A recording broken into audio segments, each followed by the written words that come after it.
Ազգային ժողովի նախագահի տեղակալ Ռուբեն Ռուբինյանը ազգային ժողովում անդրադարձել է ընդդիմության այն պնդումներին, թե իշխանությունները հանրությանը վախեցնում են պատերազմով ընտրություններից առաջ։ Ռուբինյանի խոսքով նման գնահատականները չեն համապատասխանում իրականությանը։ Նա նշել է, որ եթե Հայաստանը որդեգրի ընդդիմության առաջարկած ռետորաբանությունը, ապա պատերազմի վտանգը կդառնա անխուսափելի։ Նախ մենք ասում ենք, այս պահին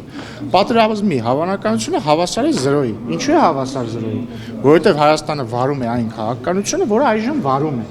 Եվ եթե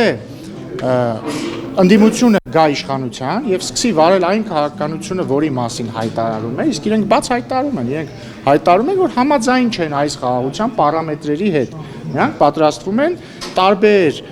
կոմպոնենտներով այս խաղաղության ամեն ինչ վերանայել։ Դա վերելու է ակնհայտ եւ 100%-անոց պատերազմ։ Փոխխոսնակը հակադարձել է նաև Ռոբերտ Քոչարյանի այն հայտարարությանը, թե իշխանությունների առաջ քաշած խաղաղությունը կայուն չէ եւ կախված է մեկ անձից, ինչի համար առաջարկում է երաշխավորի ինստիտուտներ դնել։ Ռուբինյանի գնահատմամբ նման մոտեցումը վտանգավոր է եւ կարող է հանգեցնել Հայաստանի ինքնիշխանության սահմանափակման։ Այն երաշխավորը, որին ուզում է ներմուծել Ռոբերտ Քոչարյանը, եւ իրականում Ռոբերտ Քոչարյանն էլ ներմուծել է այդ երաշխավորը, երբ որ երաշխավորում էր նոյեմբերի 9-ի հայտարարության գործունեությունը, դա եւ Ղարաբաղի հայերի անվտանգության երաշխավորներ, եւ որի հորդորով Ղարաբաղի հայերը վերադարձել էին Ղարաբաղ, այդ երաշխավորի աչքերի առաջ եւ թողտվությամբ Ղարաբաղում տեղի է ունեցել էթնիկ զտում։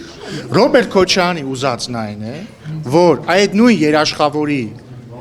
աչքերի եւ հայացքի ներքո, ինչպես իրանք լուծարեցին Լեռնային Ղարաբաղի Հանրապետությունը, նենց էլ իրանք լուծարեն Հայաստանի Հանրապետությունը։ Անդրադառնալով պարգևատրումների թեմային Ռուբինյանը քննադատել է Քոչարյանի դիրքորոշումը եւ կոչ արել նրան ու իր ընտանիքին կատարել դատախազության պահանջը, պետբյուջե վերադարձնել ըստ մեղադրանքի ապօրինի ձեռք բերված միջոցները։ Ռոբերտ Քոչարյանն եւ իր ընտանիքը պետք է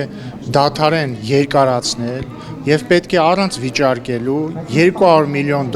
մուծվեն Հայաստանի Հանրապետության պետական բյուջե։ Թող իրենք դադարեն զբաղեցնել մեր դատավորներին, դատախազներին, փաստաբաններին եւ այսպես շարունակ։ Բացի այդ, Ռուբինյանը հորդորել է Քոչարյանին պարզաբանել նաեւ հանրային քննարկման առարկա դարձած ձայնագրության վերաբերյալ հարցերը, նշելով, որ անհրաժեշտ է պատասխանել, թե ով էր այդ ձայնագրությունում խոսող անձը եւ ում էր ուղղված նրա դիմումը։